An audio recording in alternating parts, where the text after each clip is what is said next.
नमस्कार, स्वागत है आपका कमोडिटी 10 बजे 10 मिनट में। सबसे पहले कल की क्लोजिंग आपको एग्री मार्केट की दिखा देते हैं कि किस तरह की क्लोजिंग हुई थी टॉप 10 कमोडिटीज के जरिए। सबसे पहले हम बात मसालों की करेंगे। तीनों ही मेजर मसाले जीरा, हल्दी और धनिया, जहां कल रिकवरी दिखी थी, 1 से 1.5% तक की रिकवरी अलग अलग काउंटर में दिखी थी। सबसे पहले बात जीरे की करते हैं। जीरा देखिए 21,000 के ऊपर है अगला कॉन्ट्रैक्ट, और जो करंट मंथ का कॉन्ट्रैक्ट है मार्च का वायदा, जिसकी 20 मार्च के आसपास एक्सपायरी होती है, वो 21,400 के आसपास है। और लोअर लेवल पे डिमांड अच्छी निकल रही है, घरेलू डिमांड भी, और कहा जा रहा है कि गिरावट पर एक्सपोर्ट की भी इंक्वायरी होने लगी है। अब धनिया की बात करते हैं। धनिया को अगर देखें तो यहाँ पर भाव 7,865 के ऊपर बंद हुआ है। हालांकि बाकी दोनों मसालों के मुकाबले यहाँ पर तेजी थोड़ी कम थी, लेकिन यहाँ पर भी धीरे धीरे रिकवरी के संकेत दिख रहे हैं, क्योंकि कहा जा रहा है जो 110 से 120 लाख टन बोरी आपका उत्पादन है, 50 लाख बोरी के आसपास आपका कैरी ओवर स्टॉक है, उसके आसपास का आपके पास डिमांड भी है घरेलू बाजार में। तो ये एक सपोर्टिव फैक्टर है। और हालांकि एक्सपोर्ट के नंबर बहुत ज़्यादा नहीं रहते हैं, लेकिन फिर आपको कैरी ओवर स्टॉक भी चाहिए। हल्दी को देखिए 11,550 के ऊपर आ चुका है। एक तेज गिरावट के बाद यहाँ पर वापस से रिकवरी आ रही है, यहाँ पर खरीदारी आ रही है, क्योंकि एक्सपोर्ट मार्केट में डिमांड हल्दी की अच्छी दिख रही है। हालांकि मराठवाड़ा के जब नंबर आएंगे हल्दी के कि वहाँ से सप्लाई किस तरह की रहती है, फिर रियल स्थिति पता चलेगी। बाकी साउथ की मंडियों में अराइवल के नंबर अभी काफ़ी ज़्यादा हैं। ग्वारगम देखिए 10,000 के ऊपर है, और अगला कॉन्ट्रैक्ट अप्रैल का जो वायदा है वो तो 10,200 के आसपास है। एक्सपोर्ट के नंबर ग्वारगम के काफ़ी अच्छे आ रहे हैं, वो एक सपोर्टिव फैक्टर है, जिससे हर गिरावट पे यहाँ पे थोड़ी बाइंग आ जाती है। ग्वारसीड को अगर देखिए तो ग्वारसीड का वायदा 5,300 के करीबी है।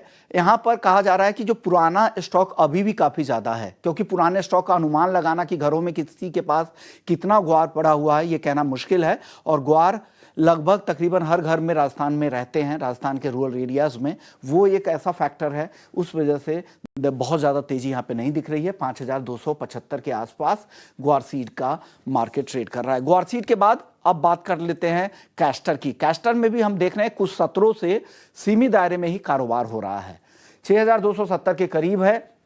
हालांकि पिछले अभी जो करंट सीजन चल रहा है उसमें कहा जा रहा है कि पिछले साल से उत्पादन 8% कम रहने की संभावना है, और नए सीजन में खेती भी कम होगी, बुआई का जो एरिया होगा वो श्रिंक हो सकता है, लेकिन उसके बाद भी बाजार नहीं चल रहा है क्योंकि एक्सपोर्ट मार्केट को लेकर चिंता है।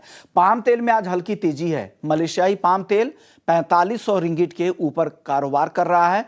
तेजी की वजह यह है कि मलेशिया से एक्सपोर्ट कम हो रहे हैं, वहां पर स्टॉक कम हो रहे हैं, और वहां जब नई सप्लाई आएगी तो वो री स्टॉकिंग खुद के लिए करने की कोशिश करेंगे। तो ये कुछ बड़ी खबरें हैं। कपास की अब बात कर लेते हैं। कपास में हल्की तेजी लौटी आधे % की, क्योंकि काफी टूट चुका है मार्केट, काफी समय से सबड्यूड है, और अब संकेत ऐसे मिल रहे हैं कि एक्सपोर्ट मार्केट में सुधार होगा। 66.5 के आसपास आइस कॉटन ट्रेड कर रहा है। कपास खली में कल अच्छी तेजी दिखी, 1.5% के आसपास की तेजी यहां पर दिखी, 2710 के करीब है। कल 1.5% की तेजी के साथ ये काउंटर बंद हुआ था। अब आखिरी काउंटर मेंथा ऑयल, जिसकी शुरुआत हो चुकी है, 925 के आसपास है। आज हल्की गिरावट के साथ MCX पर मेंथा ऑयल का वायदा ट्रेड कर रहा है। चलिए, हमारे साथ भाविक पटेल हैं ट्रेडबुल सिक्योरिटीज से। भाविक, सबसे पहले हल्दी में बताइए, हल्दी में कल 1.5% की तेजी दिखी, ये कंटिन्यू आगे होगी? फंडामेंटल्स भी बताइए, क्या है आपके पास रिपोर्ट हल्दी को लेकर, और भाव के हिसाब से क्या लग रहा है आगे? Good morning good Vishwanath ji. Morning sir. देखिए, प्राइसेस की बात करें तो 15,000 से हमने एक वन वे गिरावट देखी है। 11,200 कल भी दिखा था, पर आई थिंक अभी प्राइसेस इतने अच्छे हो गए हैं कि मुझे लग रहा है कि यहाँ से बाउंस बैक जरूर से आएगी। जैसे आपने बोला कि इस बार जो अराइवल है, हालांकि महाराष्ट्र उसमें पता नहीं कितना है, बट एक्सपेक्टेड है कि अच्छा होगा। बट क्योंकि प्राइसेस नीचे है तो हमें लग रहा है कि एक्सपोर्ट की जो डिमांड है वो काफ़ी अट्रैक्टिव हो सकती है इंडिया के एटलीस्ट एक्सपोर्ट की, और उसकी वजह से लग रहा है कि यहाँ से प्राइसेस जो है वो थोड़ा उछाल कर सकते हैं। वैसे भी टेक्निकली भी अगर देखें तो काफ़ी ओवरसोल्ड में आ चुका है, तो यहाँ से एटलीस्ट कुछ कहीं ना कहीं एटलीस्ट 13,000 के लेवल्स दिख रहा है कि 13,000 तक की जो ये रैली है वो आ सकती है। करंट मार्केट प्राइस से नहीं लग रहा कि यहाँ से और शॉर्ट करना चाहिए। आई थिंक बॉटम एटलीस्ट बन चुका है शॉर्ट टर्म के लिए, तो यहाँ से बाई करके चल सकते हैं 12,200 के टारगेट के लिए, और 11,000 का स्टॉप लॉस रहेगा। तो ये आपके लिए बाइंग के लेवल्स, आपके लिए स्टॉप लॉस का भी ध्यान रखिएगा। सर, जीरा बताइए, जीरे में भी रिकवरी लौटी है, जीरे को लेकर क्या रिपोर्ट है? क्योंकि आप जीरे के बेल्ट के पास के हैं, आपको खबरें आ रही होंगी, क्योंकि आप फंडामेंटल्स भी ट्रैक कर रहे होंगे जीरे के।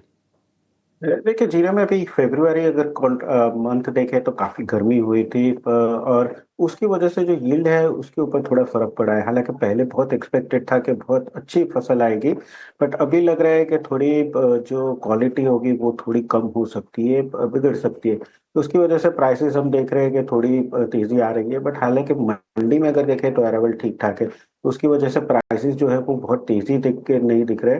बट क्योंकि ये मंथ ज्यादा गर्मी का रहा था तो उसकी वजह से क्वालिटी थोड़ी कम रह सकती है, जिसकी वजह से हमें ज्यादा गिरावट भी नहीं दिख रही है। कब से हम देख रहे हैं कि 20,500 से 21,500 का जो एक रेंज है उसी में ट्रेड कर रहा है।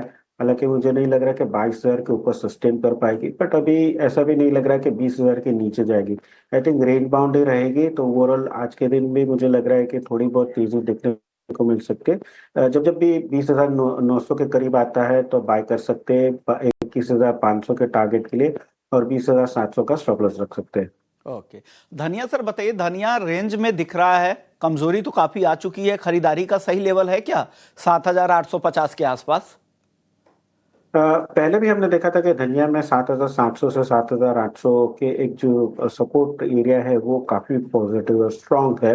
हमने जनवरी एंड में देखा था, और अब भी देखा कि वापस 8,700 से 7,780 तक के लेवल्स आ चुके हैं। तो आई थिंक यहाँ से मुझे नहीं लग रहा कि ज्यादा करेक्शन आ सकता है। I think risk reward ratio favourable long position ज्यादा रहेगी।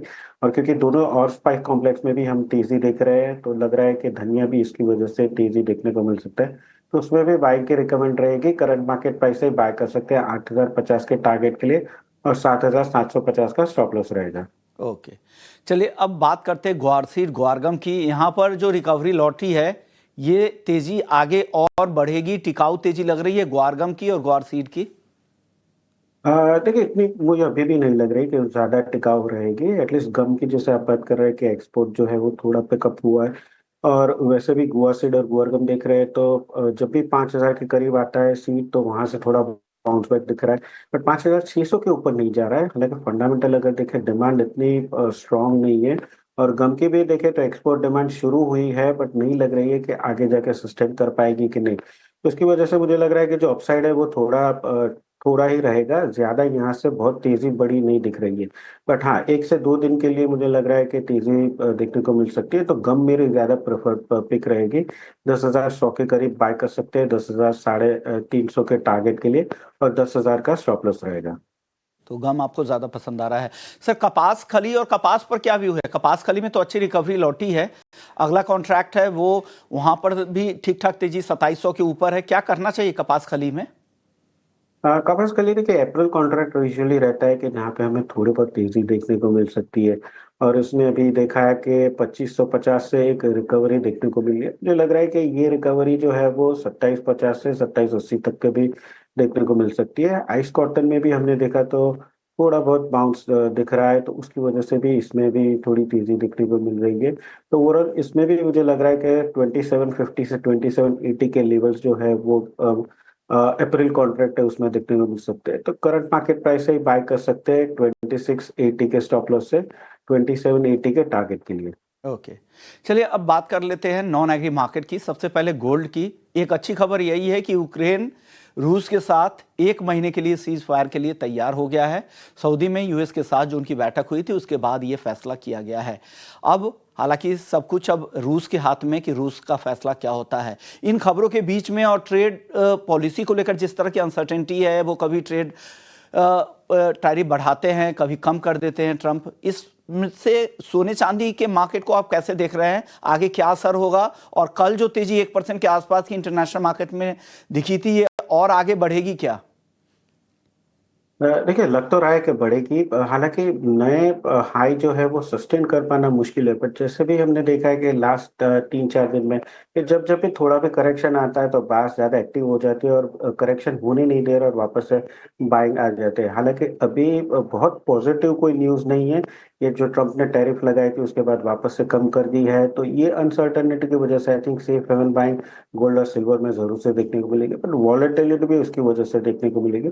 आई थिंक बेहतर रहेगा कि ऑप्शन के वाया ट्रेड करें, ज्यादा फ्यूचर ना करें, और कैरी ओवर मत कीजिए। क्योंकि कोई भी न्यूज रात को यूज की आ सकती है जिसकी वजह से गोल्ड और सिल्वर के प्राइसेस में फ्लक्चुएशन हो सकता है। दोनों में बाय की ही सलाह है, तो 86,000 गोल्ड का जो कॉल ऑप्शन है वो बाय कर सकते हैं अराउंड 960 1200 के टारगेट के लिए और 800 का स्टॉप लॉस।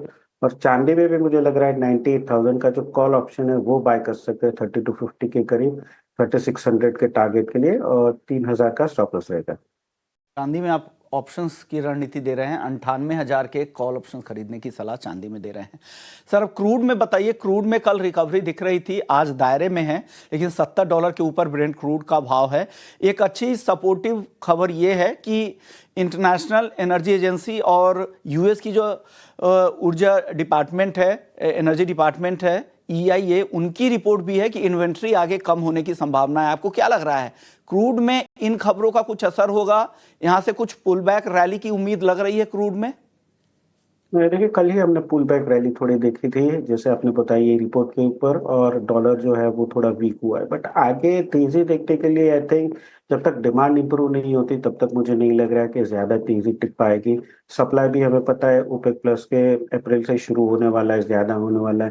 तो ओवरऑल आई थिंक ये जो प्राइसेस अपसाइड दिख रहे हैं, आई थिंक एक सेलिंग अपॉर्चुनिटी है। जब तक 6,000 के ऊपर एमसीएक्स में भी नहीं जाता है तब तक मुझे नहीं लग रहा है कि कोई पॉजिटिव हमें क्रूड में अपसाइड मोमेंटम देखने को मिल सकता है। तो आई थिंक 5800 का जो पुट ऑप्शन है वो बाय कर सकते हैं अराउंड 65 90 के टारगेट के लिए, और 40 का स्टॉप लॉस रहेगा। और थोड़ा मिले तो 5,800 के स्ट्राइक की पुट खरीदे, 65 का जब लेवल दिखे तब खरीदें 90 के टारगेट के लिए। चलिए मेटल्स की बात करते हैं। क्रूड के बाद ये स्टील और एल्युमिनियम पे जिस तरह से टैरिफ पॉलिसी की चर्चा हो रही थी कनाडा से, क्या लग रहा है उसका क्या असर होगा मेटल मार्केट पे? और आज अगर बेस मेटल्स में कुछ चुनना हो तो आपके लिए, आपकी तरफ से टॉप ट्रेड क्या है?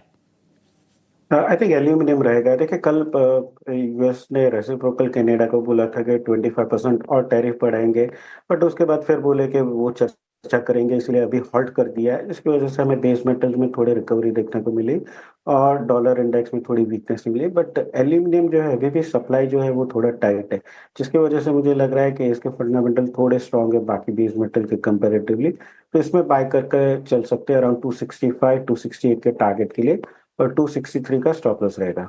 ओके, तो आपको एल्युमिनियम यहाँ पे पसंद आ रहा है, जहां पर आपकी तरफ से टॉप पिक है। आखिरी सवाल नेचुरल गैस को लेकर, यहाँ पर कोई ऑप्शन ट्रेड आपके पास है क्या भाविक? नेचुरल गैस में 380 का जो पुट ऑप्शन है वो बाय करके चल सकते हैं अराउंड 18 के टारगेट के लिए, और 13 का स्टॉप लॉस रहेगा।